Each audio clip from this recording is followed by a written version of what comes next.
Hello, everyone. Welcome to our Bible study here on our YouTube channel. This week, we are continuing with our theme looking at resurrections of the Bible. Of course, last week we looked at Jesus' resurrection, seeing as how it was Easter. So it was important for us to see exactly what happened there and why we are so celebratory of it. Of course, there's so many different ways to look at it. So I'm sure you came up with a couple of things that I probably didn't say in this short segment. But before we dive into this week's resurrections, I hope to encourage you to continue. If you haven't done so already, hit that subscribe button, hit the like button, and use the comment section down below to let me know what you like, what you don't like, what you'd like to see change, what you'd like to see different, maybe a series or a question that you might have about the scriptures that you'd like for me to answer or to talk about here on our YouTube channel. I'd be more than happy to do any of that. But please write that down in the comments section or contact me through our Facebook page or our web page. My email address is on there. You can contact me through those means as well. And if you need some help, if you are looking to, if you're needing some help in your faith journey, if you need to ask the question of what do I do to accept Christ, all that kind of stuff, please contact me. I'm more than happy to have that conversation with you. This week, we're going to look at Matthew chapter 9, verses 18 through 26. I'm not going to read the whole thing here. I encourage you to go read it. But it is the story of Jairus's daughter, a young girl who dies and Jesus brings back to life. Now, the beautiful part of this story is that it is juxtaposed with another story. As Jairus comes and tells Jesus about his daughter and leads him back to the house, we find that Jesus then heals the hemorrhagic woman, or the woman that is bleeding, who goes, and you remember the story, she touches the hem of Jesus's robe and she is healed. And you'll remember that in that story, Jesus, being surrounded by not only his disciples, but by the crowds, turns around and says, "Who touched me?" Right? And the disciples get really anxious about who touched me. Are you kidding? But Jesus knows that there was someone that received power from him. And so he wants to know who that was. He wants them to step up. Now, the beauty of these two stories, and the reason that they're juxtaposed together, that they're put together in this fashion, is to teach this idea that Jesus is here for more than just the regular people that a rabbi of Jesus' stature would have been there for. Now, in Jesus' day, you've heard me say this countless times, and it's the truth. In Jesus' day, men were the epitome of the human race. Women were seen as nothing more than barely above children and slaves in the societal hierarchy. In Jewish homes, girls that were born were, for lack of better terms, turned their nose up at. I mean, the families would not want them. They wanted sons. In the pagan world, it was very common to have little girls exposed, which basically means that they would take the child out into the wilderness, lay them on a rock, and walk away. For the child either to die or to be picked up by someone else and used as slave labor for the rest of their lives. That was how it worked. It's not the greatest of things. It's certainly not a positive thing of that world, but it's how that society operated. And so here we have two stories, one of healing. And when we read Matthew, we have a story of resurrection from Jesus, both focused on women, on Jewish women.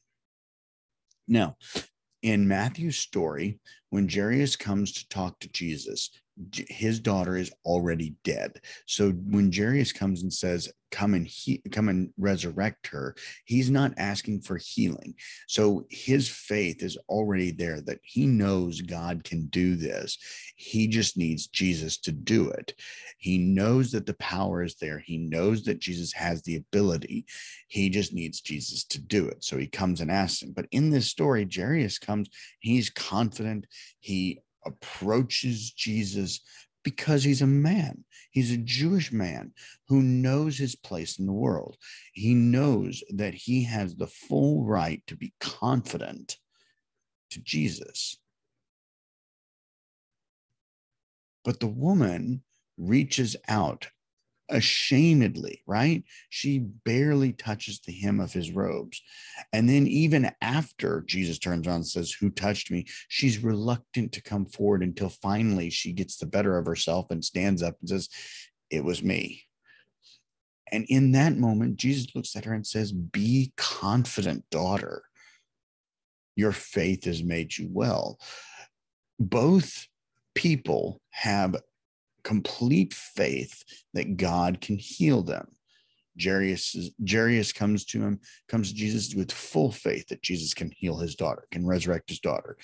The woman on the street comes and touches Jesus's hem in full confidence that he can heal her. But the difference is that she knows her place in society. And what Jesus turns around and says, your place in society is just as important as his place in society. You are just as important as he is. And then Jesus goes and does the exact same thing for Jairus's daughter. Now, remember what I said about daughters in this world. They were not honored. They were not lifted up. They were not seen as valuable, certainly not nearly as valuable as sons were. And yet Jairus wants his daughter resurrected. Be like having a second daughter, right? That goes against almost everything in that world. Jesus doesn't turn his nose up at it and say, oh, well, it's just a daughter, don't worry about that. No, he says, bring me to her. And he raises her from the dead.